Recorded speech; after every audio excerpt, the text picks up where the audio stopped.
लोकसभा चुनाव से पहले बीजेपी खेला करती हुई नजर आ रही है। बीजेपी पुराने चावल पर नहीं बल्कि नए चावल को मैदान में उतार रही है।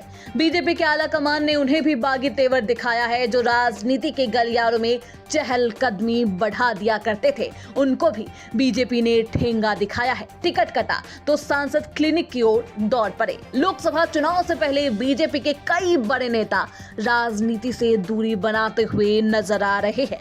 पहले गौतम गंभीर और फिर जयंत सिन्हा के बाद अब चांदनी चौक से मौजूदा सांसद डॉक्टर हर्षवर्धन ने भी राजनीति को अलविदा कहने का फैसला कर लिया है। अब वो राजनीति को अलविदा करने का फैसला तो ले लिया है, साथ ही उन्होंने अपने आगे की योजना भी बताया है। इस दौरान उन्होंने देश की सेवा के लिए मिले अलग अलग अवसर और जिम्मेदारियों के प्रति आभार भी व्यक्त किया। पूर्व केंद्रीय मंत्री डॉक्टर हर्षवर्धन अपने 3 दशक लंबे राजनीतिक करियर को अलविदा कहने के बाद अब उस ओर लौट रहे हैं जिसे वो अपनी जड़ मानते हैं। रविवार को सोशल मीडिया प्लेटफॉर्म एक्स पर एक लंबी पोस्ट शेयर कर उन्होंने लिखा, मैं आरएसएस नेतृत्व के आग्रह पर चुनावी मैदान में उतरा था।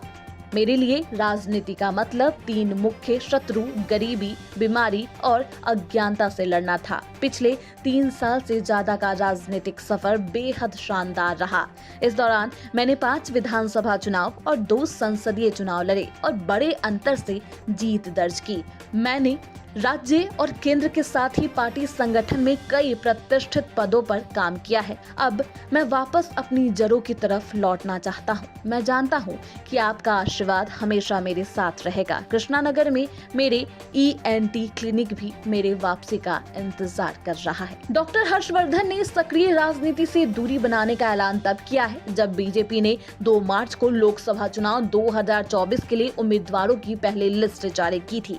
हर्षवर्धन दिल्ली की चांदनी चौक सीट से सांसद हैं। उन्होंने यहां से 2014 और 2019 का चुनाव जीता था, लेकिन बीजेपी ने इस बार उन्हें यहां से टिकट नहीं दिया है। इस सीट से बीजेपी ने प्रवीण खंडेलवाल को टिकट दिया है। ऐसे में अब इस लिस्ट के बाद डॉक्टर हर्षवर्धन ने भी राजनीति से संन्यास ले लिया है। बहरहाल बीजेपी से अलग होने वालों में कई नेता शामिल हो चुके हैं, जिसमें बीजेपी की लिस्ट में प्रज्ञा ठाकुर का नाम भी नहीं है। इनके अलावा बीजेपी ने प्रवेश वर्मा, रमेश बिधूरी और मीनाक्षी लेखी को भी टिकट अभी तक नहीं दिया है। Bureau report, TV7 Bharat.